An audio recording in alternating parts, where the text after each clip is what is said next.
Centro de Investigaciones Científicas en Yucatán, CICE, en el 2022. Actualmente realiza una estancia postdoctoral en la Facultad de Ciencias de la Universidad Autónoma de San Luis Potosí. Y sus intereses de investigación actuales incluyen modelación matemática, sistemas dinámicos, teoría de control aplicado a los electrolizadores PEM y celdas de combustible PEM. Pues adelante. Muchas gracias. Hola, buenas tardes a todos. Déjenme presentarme, soy el doctor Ángel Hernández. Y hoy voy a platicarles un poco de mi tema de investigación que se ha estado haciendo este último año, que es el desarrollo de un modelo matemático para voltaje de una celda de combustible PEM basado en diferentes corrientes eléctricas. Como mencionó aquí el estudiante de posgrado Xavier Canché, ando haciendo esta investigación junto con la Universidad Autónoma de San Luis Potosí en la Facultad de Ciencias.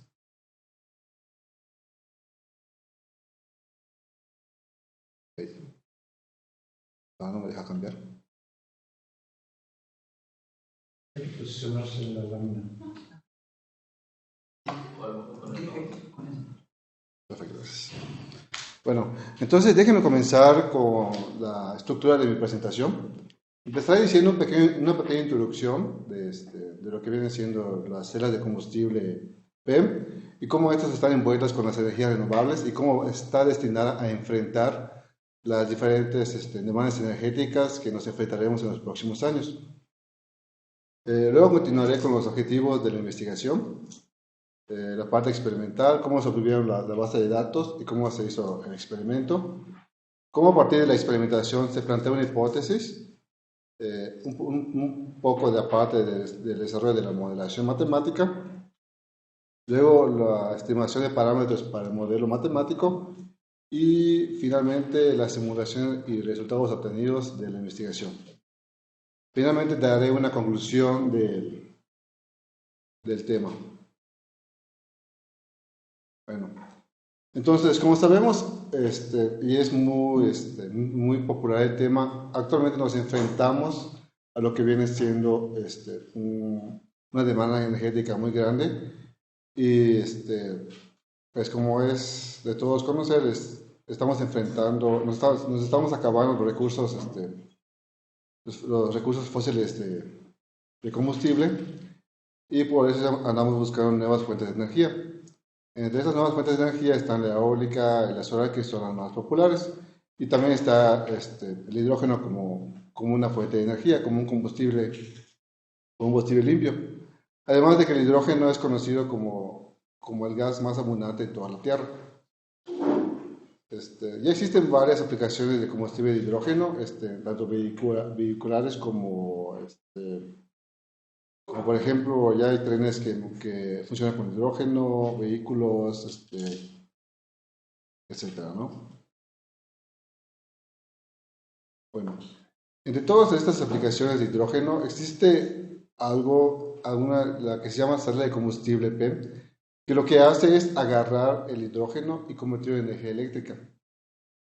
Esta prácticamente lo que hace es agarrar el hidrógeno, se acopla a un vehículo y produce energía eléctrica para suministrar energía eléctrica al vehículo. Bueno, aquí podemos ver diferentes. Bueno, este es un ejemplo de una celda de combustible PEM. Existen diferentes celdas de combustible, están los alcalinos, los de óxido sólido. Pero en particular, el tema de investigación se enfocó en estas celdas de combustible PEM. Entonces, en este momento me gustaría platicarles un poco de la operación básica de una celda de combustible PEM. O sea, prácticamente una celda de combustible está compuesta de dos cámaras, un ánodo y un cátodo. Entre estas dos cámaras está la membrana, que es la membrana PEM, que significa membrana de intercambio protónico, por sus siglas en inglés PEM. Y además esto funciona como una carga eléctrica. Entonces, prácticamente lo que hacemos es meter hidrógeno a la cámara anódica. Cuando metemos el hidrógeno en el ánodo, esta se divide en electrones y protones. Los electrones pasan a través de un circuito eléctrico hacia la carga y finalmente terminan en el cátodo. Mientras que la membrana PEM, o también usado nafio, pasa a los protones. Y al combinarse en el cátodo, en la cámara catódica, esta produce, y junto con un suministro de oxígeno, esta produce agua o H2O. También cabe mencionar que en la parte del ánodo, el hidrógeno se mezcla, o sea, a veces hay un hidrógeno excedente y por eso es importante que se vaya recirculando para poder aprovechar la mayor cantidad de hidrógeno posible. ¿Bien? Entonces, prácticamente esta es la operación básica de una celda de combustible PEP.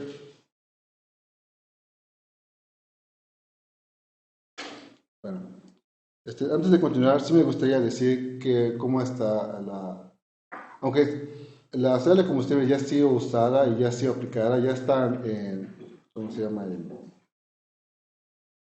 Ya se encuentra en etapa de madurez, ya a la venta comercial, ya se puede encontrar en el mercado. Es muy costosa.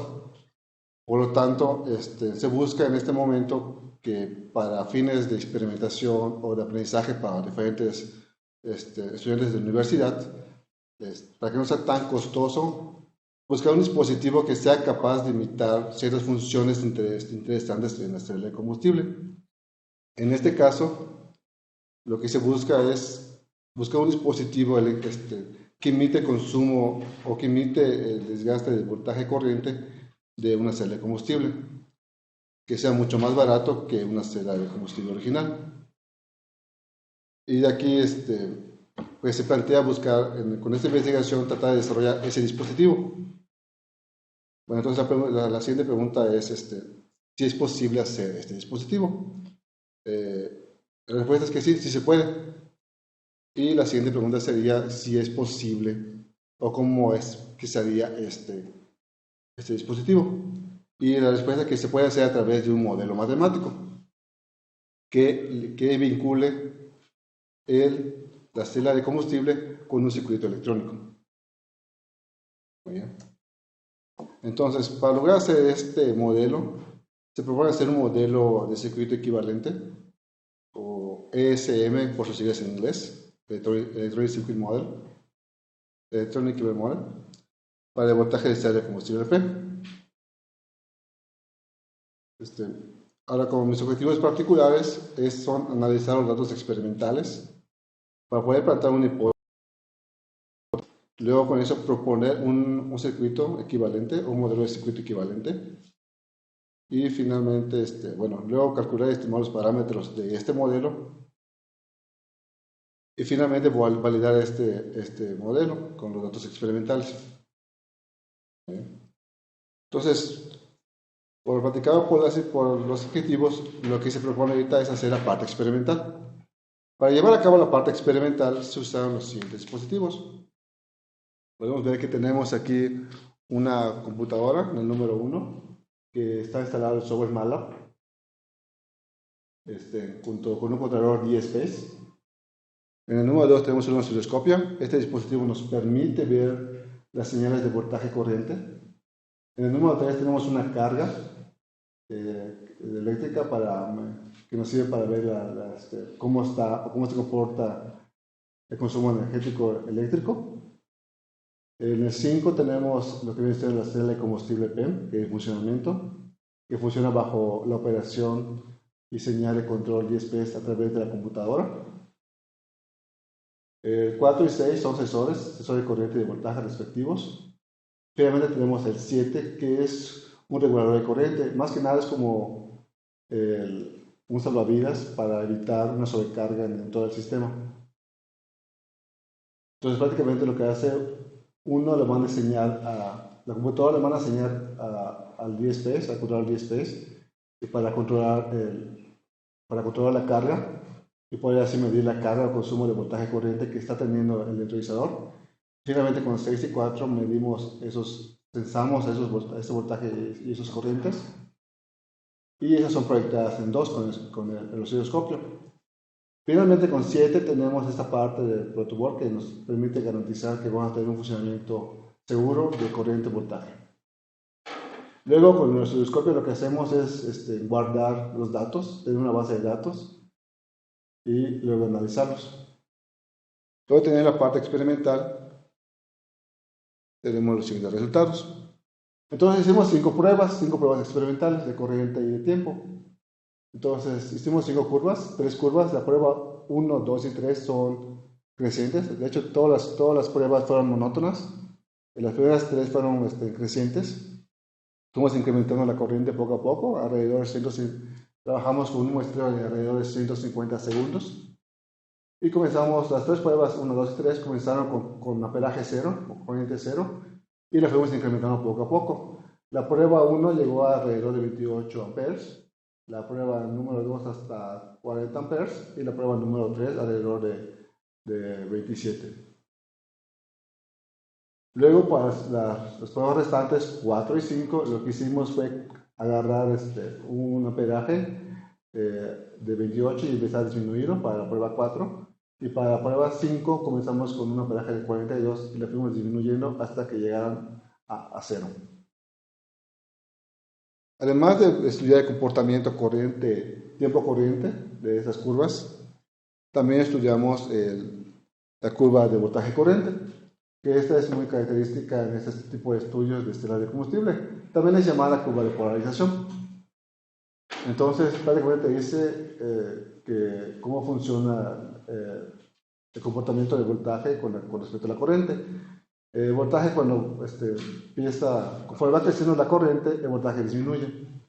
De hecho, si se pueden observar, esta curva característica de las estelas de combustible forma una parábola invertida, que tiene un óptimo alrededor de 15 amperes.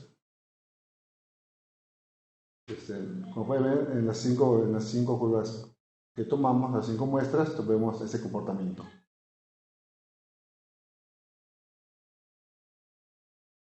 Bueno, pues ya sabiendo cómo se comporta o cómo están los componentes de una celda de combustible, que está conformada de un ánodo, un cátodo y una celda y una membrana PEM, y también tener en cuenta cómo se comporta el voltaje y su voltaje corriente y su tiempo corriente, se planteó la siguiente hipótesis, que el voltaje de celda de combustible se puede modelar o tiene un comportamiento similar a este circuito electrónico, el cual está compuesto de la parte, o que va a ser representado en el ánodo por una resistencia y una capacitancia. Del lado del cátodo también, similarmente, tenemos una resistencia y una capacitancia, y la membrana funciona como una resistencia, además de que va a ser influenciada por una fuente de energía, que llamamos B inicial, un voltaje inicial, o BIN. Entonces, teniendo en cuenta esta hipótesis, procedemos a hacer la parte matemática. Entonces, esta ecuación que les estoy presentando en el número 1 es una ecuación que ya lleva mucho tiempo ya en literatura, ya ha sido validada muchas veces por diferentes autores. Lo que te dice es que el voltaje de una celda de combustible se puede expresar como la suma, de voltaje de Nernst menos sus 3 voltajes de óhmico, activación y de concentración. Aquí el voltaje inicial, o el voltaje de Nernst, ese voltaje de circuito abierto, ese voltaje grande, ese voltaje ideal es prácticamente lo que te dice que la cantidad de hidrógeno producido es ideal con la cantidad de corriente obtenida, o de voltaje obtenida. Sin embargo, como sabemos, un sistema nunca es ideal. Siempre tiene pérdidas. En este caso, el voltaje óhmico, que es la resistencia, que es prácticamente la resistencia de la membrana a pasar los protones.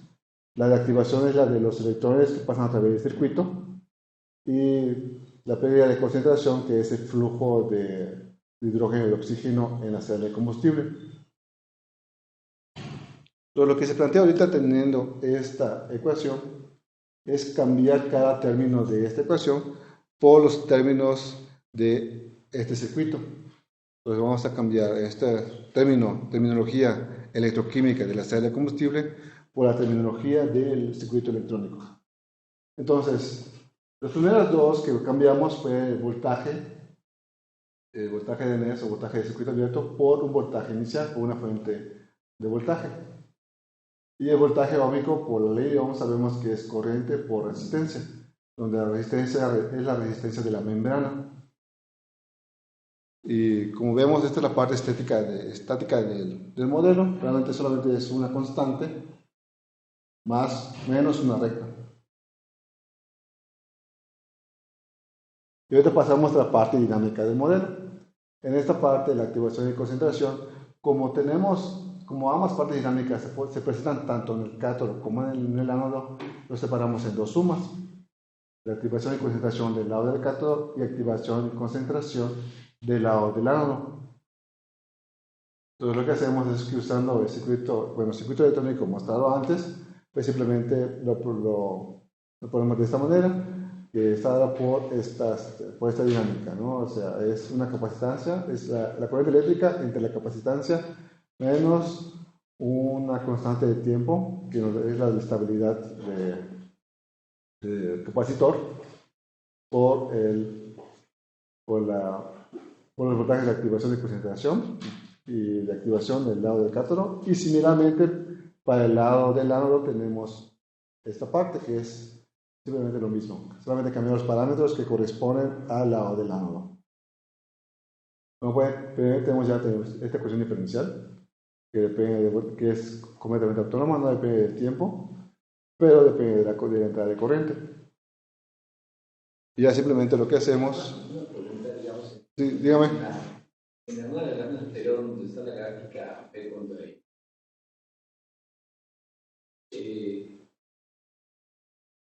digamos, la ley de Ohm es válida para circuitos lineales.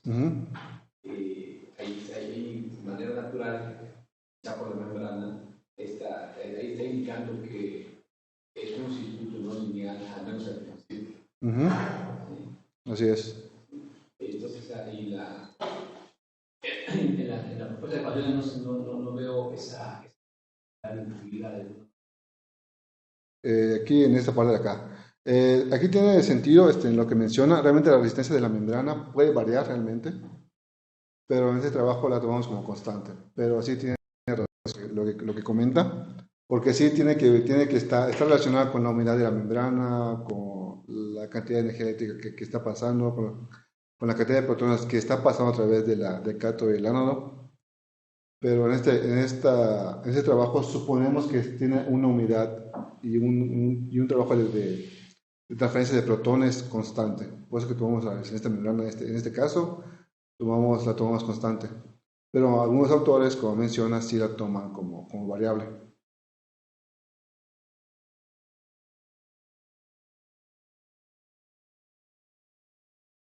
Bueno, y aquí tenemos esta parte de la parte dinámica. Y bueno, y aquí como lo único que hacemos es cambiar la parte cambiar la ecuación 1 por las diferentes ecuaciones desarrolladas e implementadas a la celda de combustible. Y entonces ya tenemos el voltaje de celda de combustible ya expresado en términos de circuitos electrónicos.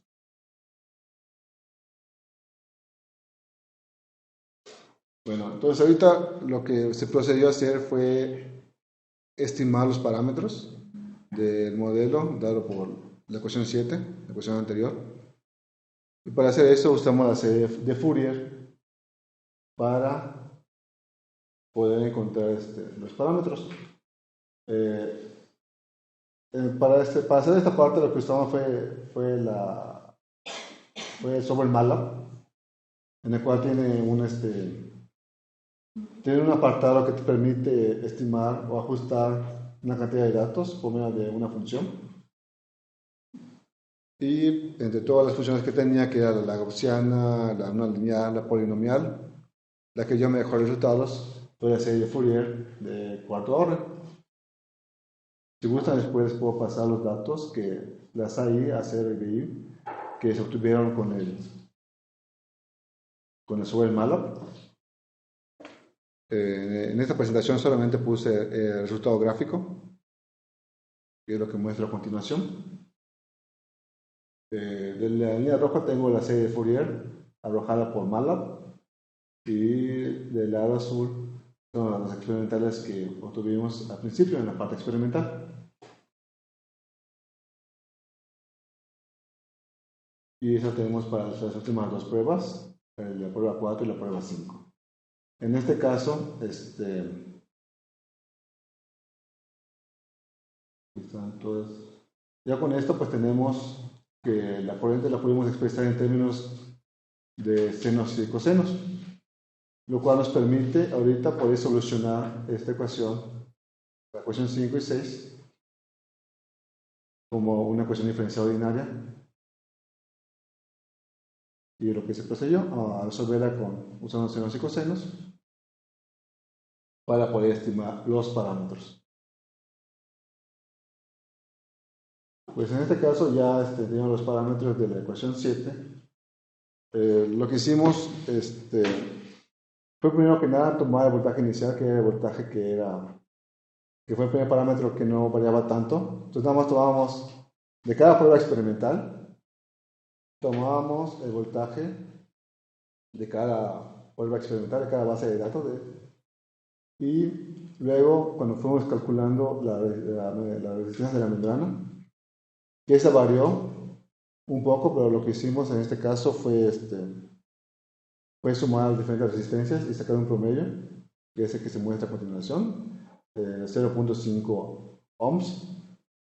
Luego para las capacitancias las tomamos iguales, esto para facilitar los cálculos y también para facilitar la construcción de un circuito electrónico.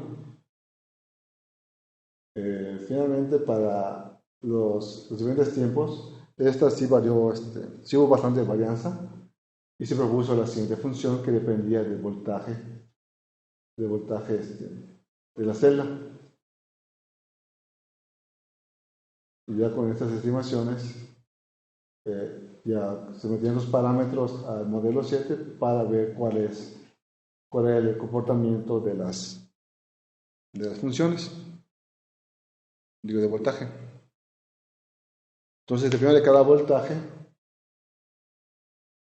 obtuvimos las gráficas.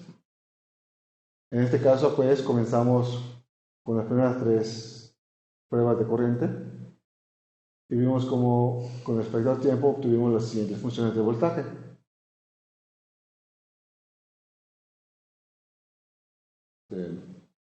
Como podemos ver, la roja es el voltaje simulado, el voltaje que usamos por medio de un circuito electrónico, y la curva azul es el voltaje obtenido por la celda de combustible a través de datos experimentales. Estos fueron los resultados de simulaciones de las primeras 3 corrientes, de las primeras 3 curvas obtenidas. Y de las últimas 4 obtuvimos estas 2 simulaciones para el tipo de corriente que fueron crecientes. Obtuvimos estos voltajes. Igual la roja era el voltaje, la curva roja es la celda de combustible, es el circuito electrónico, y la azul son los datos experimentales. Además de tener la simulación con respecto al tiempo, también se estudió el voltaje, se hizo la simulación voltaje corriente, para ver cuál era el comportamiento, a ver si también había una buena aproximación. Pero visualmente igual tenemos una aproximación buena. Igual la curva roja en este caso representa el voltaje arrojado por el circuito electrónico, y la curva azul representa los datos experimentales de la celda de combustible. ¿Esos picos que se ven ahí en el primer intervalo tienen algún significado? Los picos en 5, ¿verdad? 5. Entre 0 y 5. Sí. Lo que me pasó es que cuando... Sí, ahí tiene razón. Lo que pasa aquí es que como empieza el tiempo de estabilización del circuito electrónico, más que nada, tiene como que un pico, un ruido. Es lo que causa el pico, que es el tiempo de estabilización que tiene con respecto al voltaje. De hecho, se presenta en toda la curva. Solamente que, como mencionan, solamente en la curva 0,5 se presenta. Para la gráfica número 2 la tenemos entre 10 y 20. Y para la curva número 3 también se presenta otro pico entre 0 y 5. Simplemente tenemos un ruido similar en el circuito electrónico entre 0 y 5, o sea, realmente pasa en la parte inicial y también en la gráfica número 5, en la gráfica que corresponde a la prueba número 5, tenemos un pico entre 10 y 20. Que depende aquí ya depende más que nada es provocado por por la variable tau psi tau, que se encarga de medir los tiempos con respecto al voltaje de corriente.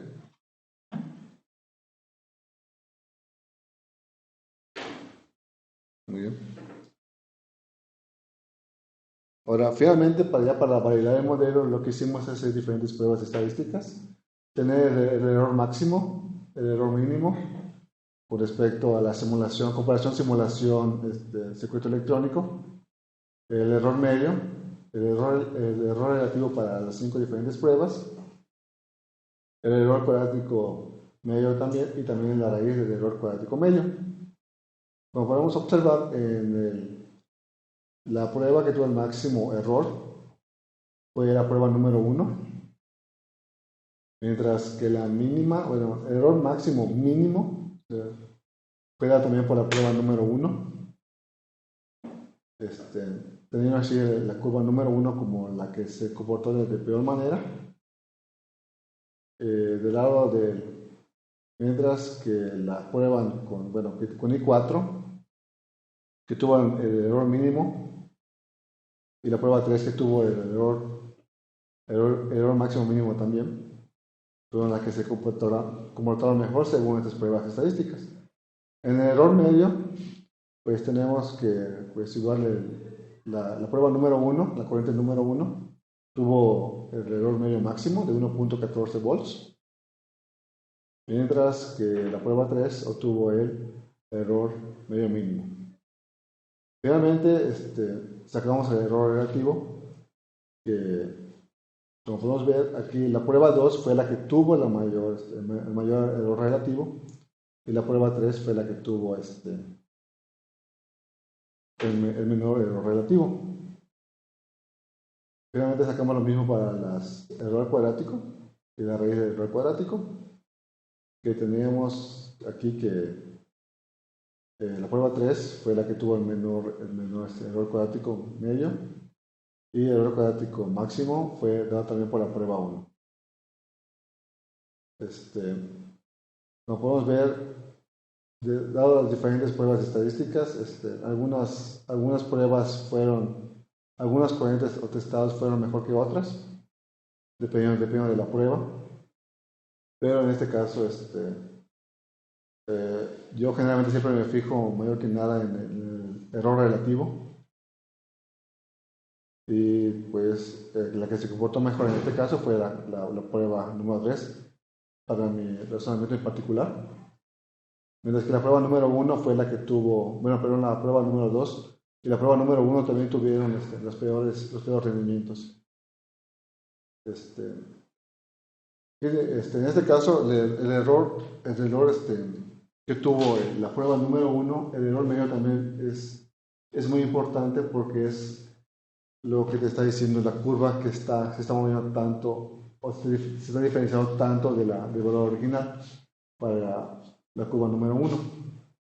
Mientras que la corriente número 2, aunque tuvo un mejor ajuste, tiene un error relativo mayor. Eso quiere decir que aunque está despegada, aunque está más pegada a la curva original, siempre se mantiene despegada. Entonces, por eso que siempre tiene error relativo mayor. Muy bien.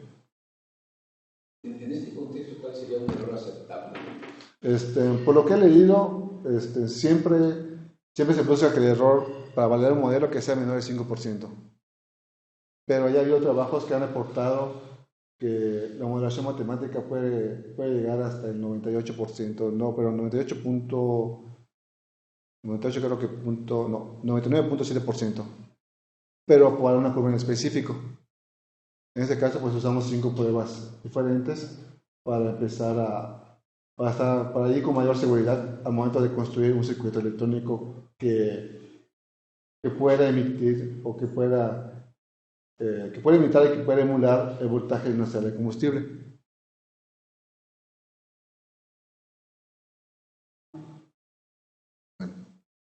Y bueno, con este modelo propuesto, o sea, este pequeño modelo de circuito equivalente, se pueden aplicar varias herramientas matemáticas. En este caso, se puede aplicar teoría de control. De hecho, ahorita estamos trabajando en lo que viene siendo un observador lineal que se llama el observador de Leuenberger. Para ir observando diferentes estados que se presentan en la celda de combustible. Además, que con este modelo y con el diseño propuesto, con el circuito electrónico, lo que se puede hacer es ya empezar a construir circuito electrónico que empiece a imitar el voltaje y corriente de la celda de combustible. Entonces, así con este diseño, con la creación de un emulador que se enfoque nada más en el comportamiento voltaje-corriente, esto se puede aplicar directamente ya en redes de energía, más que nada porque en las pequeñas etapas experimentales no es necesario tener lo que menciono todos los componentes ni la celda de combustible. La desventaja de manejar una celda de combustible real es que pues, tienes que llevar todo el equipo, tienes que llevar los tanques de hidrógeno, los tanques de oxígeno, los compresores, la cantidad de espacio que necesitas para poder hacer la experimentación. Además de que además de que es caro y lleva tiempo, con este circuito electrónico lo que se propone es estudiar lo que te interesa, que en este caso sería nada más el consumo energético, y también para hacer pruebas experimentales para diferentes alumnos de nivel universidad y hasta nivel posgrado.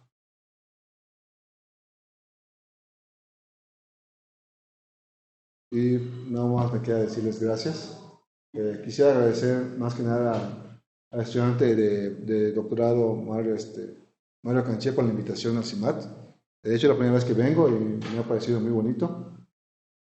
Y también a los doctores a Rica, al doctor Pánfilo, al doctor Víctor, al doctor Damián Gilbert y a la doctora Belén Saliva por su arduo trabajo y su revisión detallada para poder realizar ese trabajo. Afortunadamente, este trabajo fue aceptado para su publicación, que fue esta semana, es muy curioso. Y bueno, muchas gracias.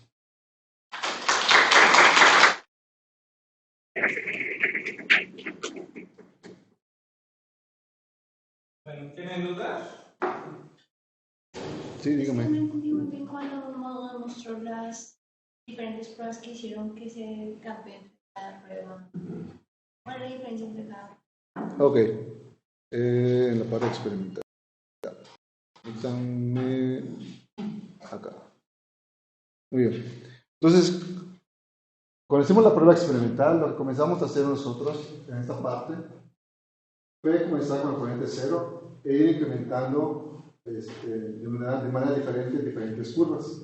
Comenzando con la curva 1, lo que hicimos fue comenzar con 0 y luego ir incrementando poco a poco la corriente para ver cuál era la generación de corriente. Pero eso se hizo con la celda real, ¿sí? Sí, con la celda real, con este equipo. Entonces, lo que fuimos aquí con el MATLAB y con la carga, le fuimos moviendo para ver cuál era la reacción de la celda de combustible para ir comenzando a tomar la señal de esta corriente, de esta curva de corriente. Entonces, al empezar a mover sobre el MATLAB con la carga, se empezó a generar la curva. Hicimos lo mismo para las siguientes dos pruebas.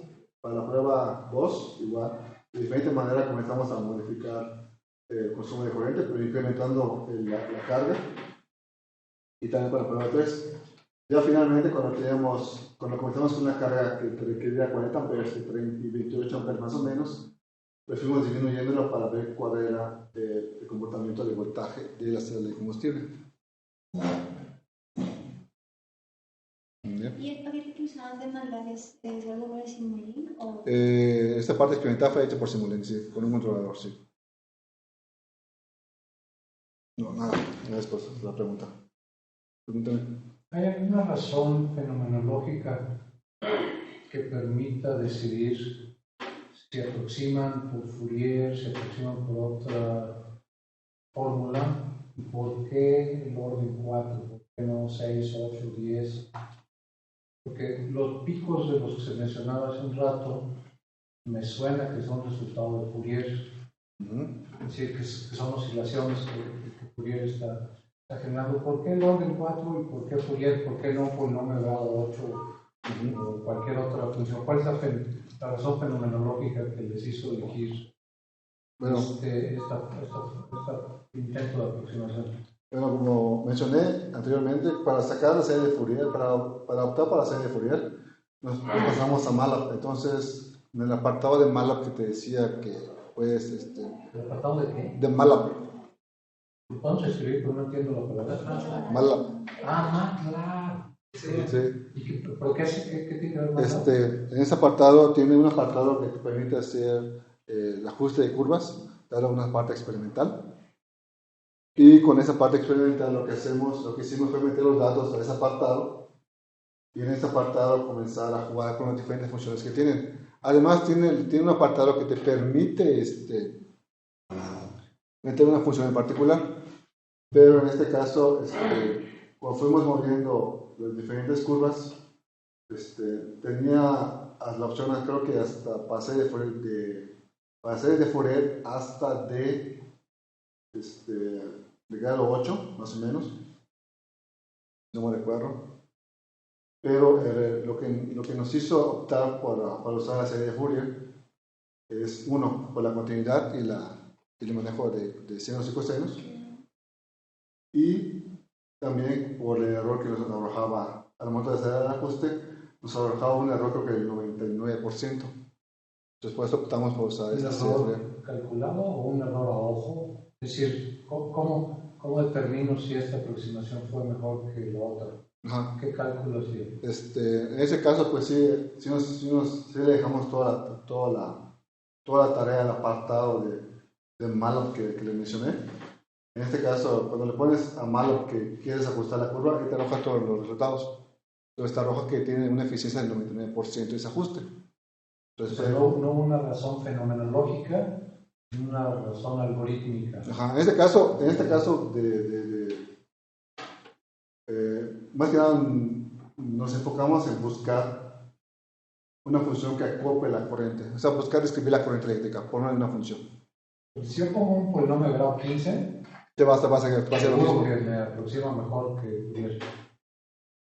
Entonces quería yo saber si había alguna fenomenología que me ayude a decidir. No, en este caso sí podría ser cualquier función que nos aproxime de manera eficiente las diferentes curvas. Disculpa, pero eso no te afecta en el sentido de los intervalos que tomas para pasas y tomas más tiempo. ¿Sí? Exactamente. De hecho, por eso usamos para cada prueba sacamos sus diferentes coeficientes. O sea, ¿sí habría alguna razón para usar esta aproximación en vez de otras? En este caso, pues como ya tenemos el tiempo definido de experimentación, ya nos basamos exactamente en esto. Porque prácticamente, como mencionas, lo que puede pasar en este caso es que te mueves un poquito más, ya va a empezar a bajar otra vez, porque la serie de Fourier es periódica. Entonces lo que hacemos es va a ser esto, y ya después de que te salgas de tu tiempo definido de experimentación, va a empezar a hacer algo que hace una serie de Fourier, empezar a oscilar. Pero entonces los resultados de los experimentos están, pues, obviamente acotados, ¿no? Sí, los parámetros que utilizaste al principio. Sí, ya que tendrías que volver a hacer esto. Exactamente, es correcto. Sí, porque ya dependía de las diferentes pruebas. Sí. Ese es el punto. Dependiendo de cada curva de corriente, nos enfocamos en caracterizarla, ponerle una función. Y ese intervalo de tiempo y amperaje y voltaje, y es como de las simulaciones que quieres hacer para no usar la celda de control. Sí, es lo que pretende. Sí. Claro, si cambian tendrías que volver a calcular exactamente los parámetros. Bueno, no estos parámetros, pero estos parámetros para la curva. el ajuste, ¿no? Los Ajá. parámetros de la... Pero lo que se buscaba era buscar los parámetros, esos parámetros que son para las 5 diferentes pruebas. Entonces, estos no cambian. Entonces se mantiene igual para las 5 diferentes pruebas. Que son los parámetros para construir el circuito electrónico. Y una pregunta, ¿eso es corriente alterna? ¿Eso es? No, corriente directa. Ah, ok. Sí, es directa. Eso sí está raro que eso se pudiera porque no tiene que ser periódico. Es solo una señal, ya, no es corriente de... Ajá, aquí en este caso, o sea, como mencioné, lo que interesaba realmente aquí es tratar de buscar una curva y expresarla como una función. En este caso, como agarramos la serie de Fourier, porque es la que nos arrojó mejor resultado. Y esa capacitancia de 1.8857, ¿dónde está en la foto eso? Porque eso es como tamaño de esa botella, ¿no? Así bajo ese tamaño. De 1.8 faradios. Sí, No, de hecho es más pequeñito. como si un faradio es como una lata de cerveza. No, ya está ya más pequeñito, sí, ya está más Ok. más acotado, sí. Sí, antes sí, ellos son nuestros megafaradios. Sí, sí.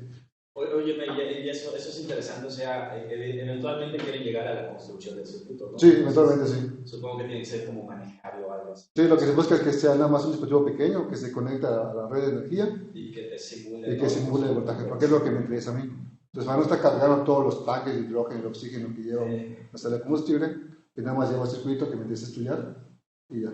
Y que además es peligroso, ¿no? Sí, digo, no es que era el hidrógeno, porque es combustible. Sí, es peligroso. Es muy volátil, exactamente.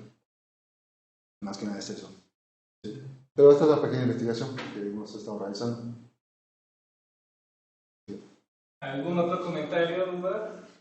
Sí, dígame. En la celda en sí, entiendo que donde uno puede meterse a modificarles en la membrana, uno puede cambiar la configuración, los materiales.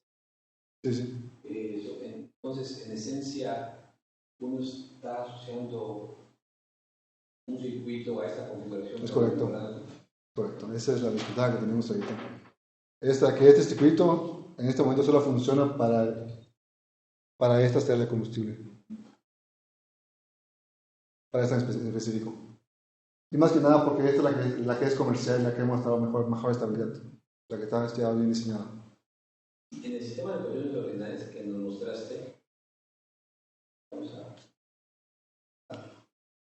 hay teoría muy conocida ya de circuitos no lineales donde en lugar de usar ahí, uno puede agregar una ecuación de un circuito que relaciona voltaje y corriente de otras maneras. Entonces, para no tener que tener una función a fuerza,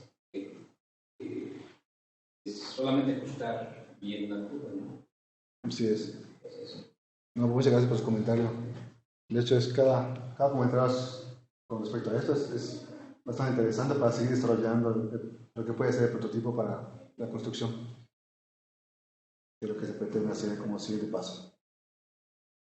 Entiendo que en el CICI ya tenía prototipos que habían trabajado. En el CICI no, pero allá es una instancia en Francia donde se trabaja con algo similar a esto, que se llaman electrolizadores, que ya tienen un prototipo.